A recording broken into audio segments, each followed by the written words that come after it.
The graphics are basically just the same as Final Fantasy XIII. Since this is a sequel, they really didn't need to do a big change on everything, so not only did they save time and money in development, it also makes sense. So yeah, really no changes on the graphics front. But seeing as how the graphics were already good in the last game, does it really matter? One last quick point. Do these tunnels look familiar to anyone else at all?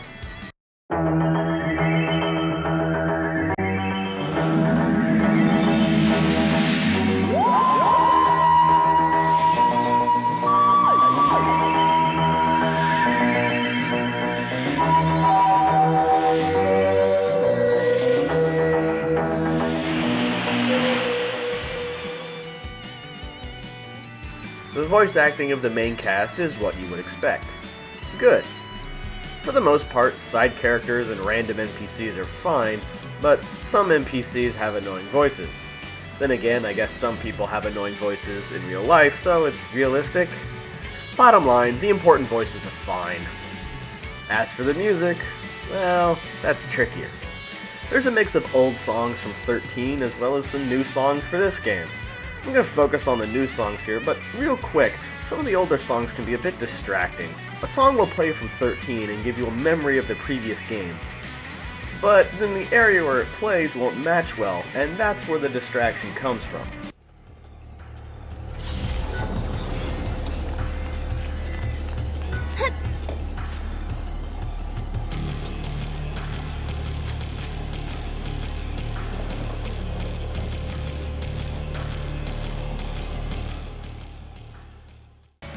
The new music isn't as good as the music from the previous game, but for the most part the two do blend well, so it's still good. I have some nitpicky things, like not liking lyrics and background music much, even when you can't really comprehend what they're saying. But the songs change to fit the mood and the environment, so the songs are good. Story is always important in an RPG. Here it isn't the strongest thing ever, but it certainly isn't terrible. In terms of fitting in with the previous game, it does a lot better than XIII-2 did, that's for sure. This one actually feels more like a continuation. I do think they glossed over the whole people are now living on poles with giant turtles and how they're dealing with that. Instead, it focuses on a whole time travel and fixing things that got messed up with the timeline. In terms of how it all plays out, well, they do give you a villain right from the start, but sadly, his presence during the game isn't felt that much.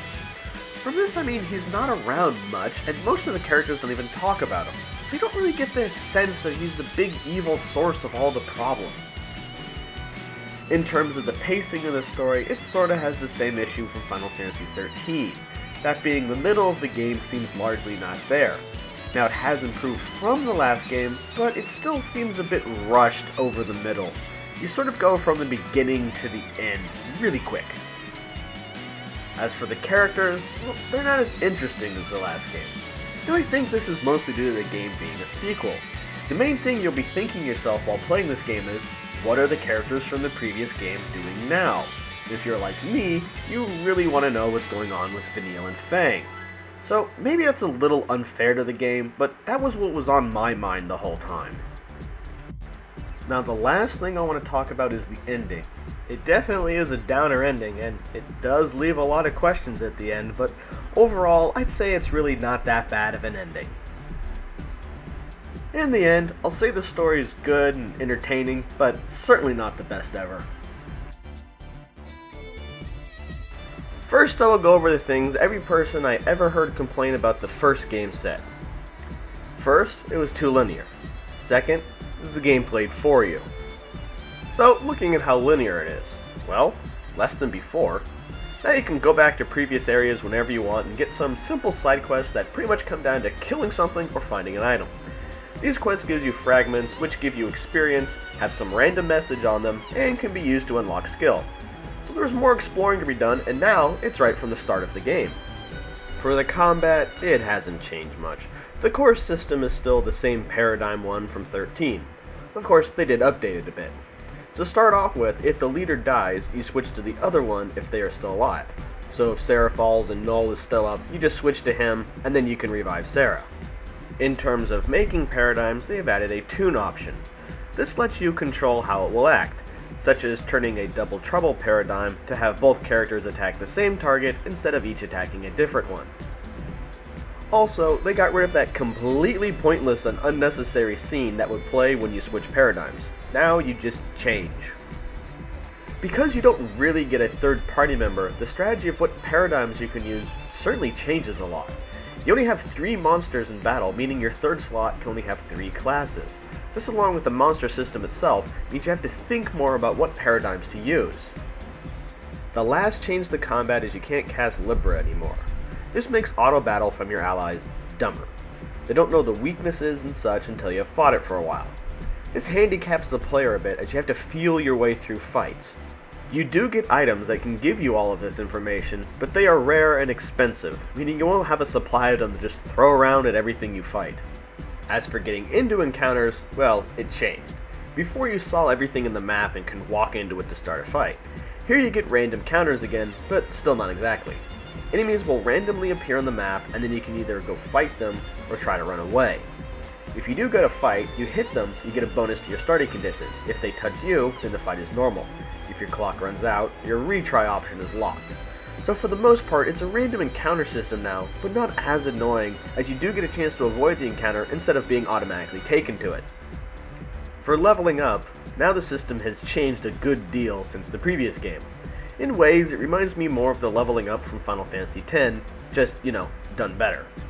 How it works is basically each node costs a certain number of points. Each time you level up, you pick what class you want to level up. What you pick determines the stat boost that you will get. For example, Commandos will raise your attack, while Sentinels will raise your HP. When your class gets to a certain level, you will learn an ability for that class. When you finish a whole level by getting every node, you get a bonus. This includes things such as a class boost, unlocking new classes, increasing the size of your ATB bar, and increasing your accessory points. The last thing to note here are the node sizes. Small nodes give a normal bonus, while the large ones give an extra bonus on top of that. So all of this comes together to give you the ability to change the growth of your characters. By the end, the stats will be close, but depending on the choices you make, they will change.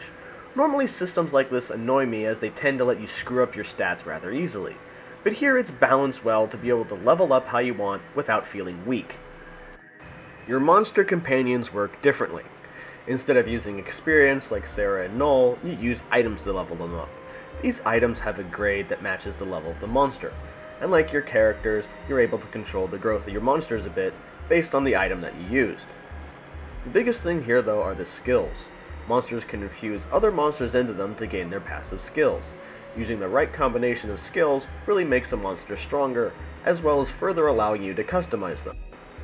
It really is a good system with depth to really explore to find the best combinations of powers and leveling up paths to make your monsters as strong as can be. This brings me to the shop. There is now only one shop, and it's, for lack of a better term, a woman dressed up as a chocobo. Yes, I said those words.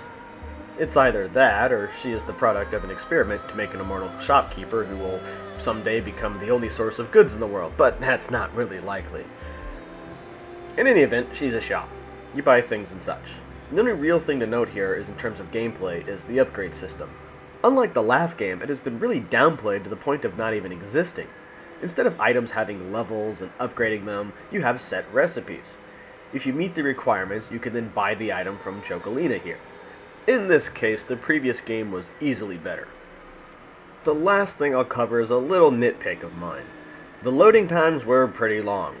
Now, maybe the 360 version was faster, but my main issue here is that there's no option for the install to help with this issue.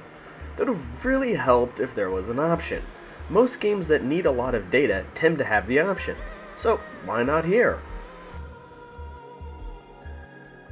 In the end, it's a good game. It furthers the story and lore of Final Fantasy XIII. The gameplay was refined, and if you like 13, you'll probably like this. If you didn't, then you probably won't. but you should still look into giving it a try, depending on what you didn't like about it. It might have been fixed. Final score, 8 out of 10.